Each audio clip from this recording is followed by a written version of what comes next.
Hi guys, welcome back to my channel. So today I'm going to be talking to you about how to save money as a student. I might do a series to this, so this is just some basic tips that I do as a student at uni, trying to save money and like living on a budget. So I try and limit it to like 20 to 30 pounds.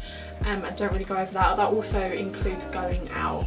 So that is actually quite good, and I don't feel like I have to go without things, so I'm just going to give you some tips that I do to save money. Okay, so the first one is like quite a funny one. I actually half my chewing gums, so when you get a pack of like extras or something, don't just eat a whole one, because most of the time it was like, for me anyway, I don't actually like whole chewing gums anymore because I've halved them for so long. It makes the pack last twice as long and it just freshens your breath up enough, and also it's not rude. Like, I feel like chewing gum is like it's not exactly a nice thing to look at when someone's chewing in your face, so just having a little one, it's a lot more discreet and it just freshens up your breath.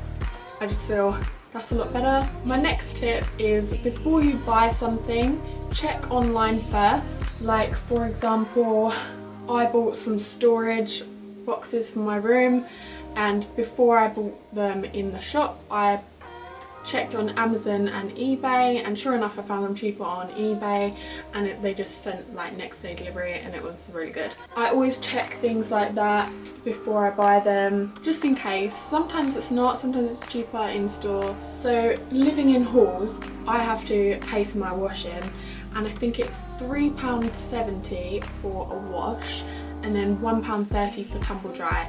Now £1.30 isn't a lot, but basically if I don't need to tumble dry things, I'm not going to. The only time I use a tumble dryer is if I'm washing my bed sheets, because it's just wouldn't be possible to hang up my bed sheets in my room to dry, so that's when I use a tumble dryer.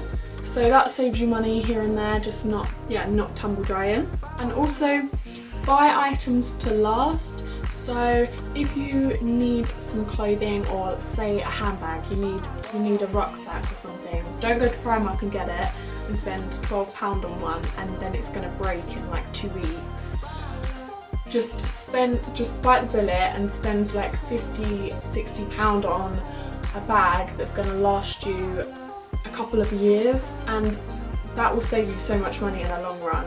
And also, you're more likely to get one that you actually like, and it's just going to last you a lot longer and actually save you money. So it's always better to go for quality over quantity. If you see your favourite products on a deal, just get them. Even if you've got enough already, just get one, because then you can store it and then you know you've got some for next time you got it on a deal. I've got like special shampoos and conditioners for my hair, so when I see them on a deal I always just get it, and then I've always got one for when I run out.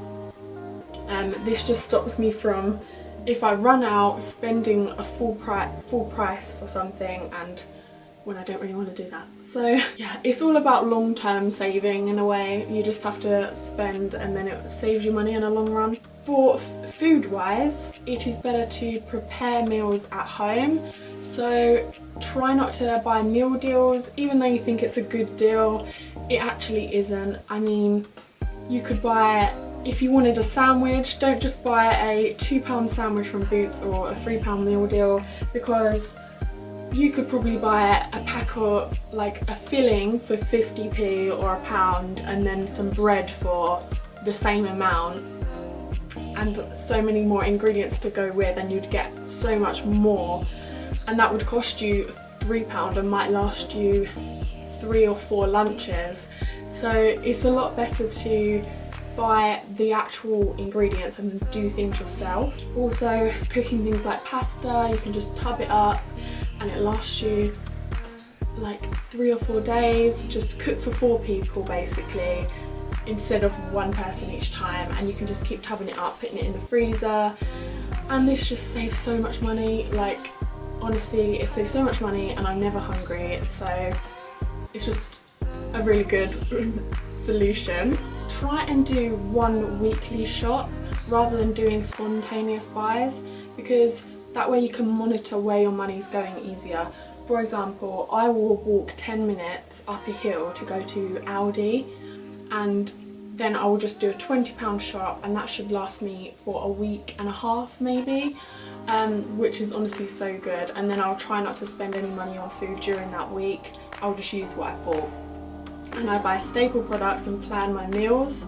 Yes, I didn't want this video to be too long. I might do a part 2 and a part 3. I really hope that you found some of these tips helpful and they managed to save you money somehow. Thank you for watching. Please like this video if you did, and subscribe to my channel if you're not already. And I'll see you in the next one.